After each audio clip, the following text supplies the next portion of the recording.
Oi, pessoal, tudo bem com vocês? Boa tarde para todo mundo.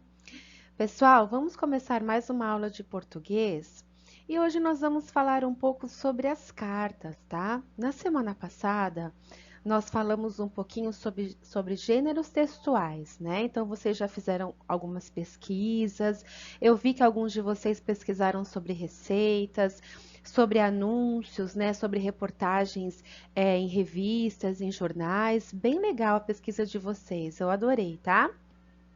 E hoje nós vamos continuar falando sobre isso, mas nós vamos falar mais especificamente sobre as cartas, tá bom? Por que que nós vamos falar sobre as cartas? Porque as cartas, elas são um meio, elas foram e são o meio de comunicação mais antigo do mundo, tá? Hoje em dia a gente não vê tantas cartas, a gente não recebe, a gente não escreve mais tantas cartas. Por que que isso acontece? Porque conforme os anos foram se passando, nós fomos aí nos adaptando à modernidade. Então, hoje em dia, quando a gente quer enviar uma mensagem para um colega, a gente usa o quê? O WhatsApp, a gente envia um e-mail, a gente faz uma videochamada pelo FaceTime, né? Então, existem várias possibilidades de nos comunicarmos hoje em dia e de formas mais modernas, né? Mais assim, práticas, né? Mas a carta, ela era assim um meio de comunicação muito importante antigamente, né? As pessoas se comunicavam, às vezes tinham que viajar a outros países para trabalhar, ou até mesmo amigos, né, que se separavam por longas datas, pessoas de famílias, né, pai que às vezes tinha que trabalhar em outro lugar, que tinha que ir para outro país, outro estado, e só existia um meio de comunicação que era a carta, tá? A carta ela tem uma forma de ser escrita específica. Não sei se vocês perceberam na pesquisa de vocês, mas, por exemplo, a forma como nós lemos uma receita, né, de um bolo ou uma receita de família é diferente a forma que está escrita do que um anúncio em um jornal. Então, os gêneros textuais é isso, sabe? São as diferenças, são as formas que são escritos, os diversos textos que a gente encontra no nosso dia a dia. Então, no nosso dia a dia, a gente tem receita, a gente tem notícias em jornais, a gente tem matérias em revistas, né? Só que nós não usamos muito mais esses meios de comunicação, porque hoje em dia tudo está muito moderno, a gente usa a internet, a gente usa o Google, nós usamos o WhatsApp, nós usamos aí diversas formas de conhecer mais alguns assuntos, né? E nós deixamos de lado um pouco as cartas, os jornais, as revistas. São agora materiais antigos, né? Mas que são importantes a gente estudar e observar a forma como eles são escritos, tá? Aqui eu deixei para vocês um exemplo de uma carta, tá bom? Então aqui nós vemos o quê? Já inicia aqui a carta com a data, né? Então a gente vê o nome, né, do lugar, da cidade onde está sendo escrito, né? Então no nosso caso seria São Paulo, porque nós vivemos em São Paulo, né? Então aí vai o nome da nossa cidade. Aqui já vem a parte da pessoa, né? Para quem que nós estamos escrevendo a carta, né? Então, querida prima Gabi. Então, essa pessoa está escrevendo a carta para a Gabi. E aqui já vem o texto que ela quer falar com a prima dela. Então, ela coloca algumas informações importantes, né? Ela coloca alguns sentimentos que ela tem, que ela está sentindo saudades. Ela coloca também que ela não vê a hora de chegar às férias para poder ver a prima de novo. Ela coloca algumas informações aí bacanas, carinhosas para a prima dela, né?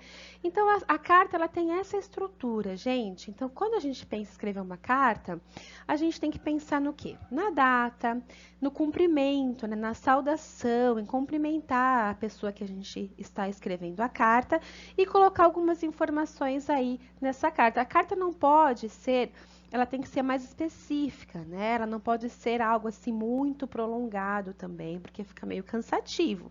Então nós temos que pensar nas melhores ideias, nas coisas mais importantes que a gente quer falar para a pessoa e escrever nessa carta, tá bom?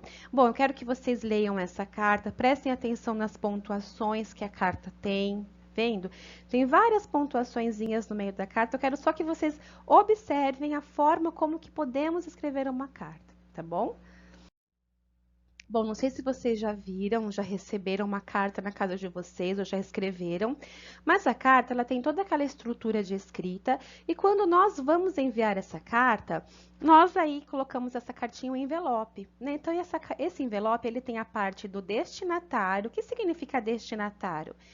É para quem nós estamos enviando essa carta, né? Então, no caso daquela pessoa que nós lemos a carta agora, o destinatário, então, seria a Gabi, tá bom? Eu peguei um outro exemplo aqui de outra pessoa, só para a gente observar, tá?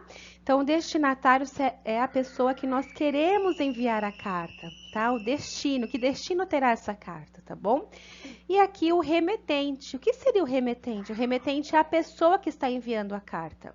Então, por exemplo, se você vai enviar para sua prima, por exemplo, vamos supor que você tem uma prima Daniele. Então, o remetente será você e o destinatário será a sua prima Daniele, tá bom? Então, aqui tem mais algumas informações. No envelope também vai o endereço, vai o CEP dessa pessoa, tá bom? E o seu endereço e o CEP também da sua casa, tá? Bom, aqui eu deixei uma proposta no final do nosso vídeo para vocês, depois de vocês observarem a forma como é escrita uma carta, de vocês iniciarem a escrita de uma carta aí no caderno de português de vocês, tá bom? Hoje nós não vamos fazer a carta completa com envelope, não, nós só vamos iniciar a escrita. Vocês vão escolher uma pessoa especial aí da casa de vocês, um amigo, uma amiga, um primo, uma prima, ou até mesmo para os pais de vocês, para quem vocês quiserem escrever essa carta, tá? E vão colocar aí uma informação, uma mensagem divertida, né? Uma mensagem carinhosa para essa pessoa, tá bom? Então, percebam a forma como nós vimos lá no outro slide, a forma como nós podemos escrever essa carta, a estrutura de uma carta, tá? Como que é organizada essa escrita? Né, a gente pode já chegar escrevendo, oi, colega, tudo bem com você? Não, a gente tem que seguir essa sequência, tá? A gente tem que respeitar essa estrutura da carta. Então, sempre lembrando que tem a data, tem a saudação, tem depois algumas informações importantes que você quer falar com a pessoa, e no final tem a despedida, tá? Onde você encerra o assunto e se despede da pessoa, tá bom? Eu quero que vocês tentem escrever essa carta nessa aula, tá bom? Assim que vocês terminarem, se tiverem alguma dúvida, podem me mandar foto da carta, me mandar no privado, tá bom? Um beijo, pessoal. Boa aula para vocês. Tchau!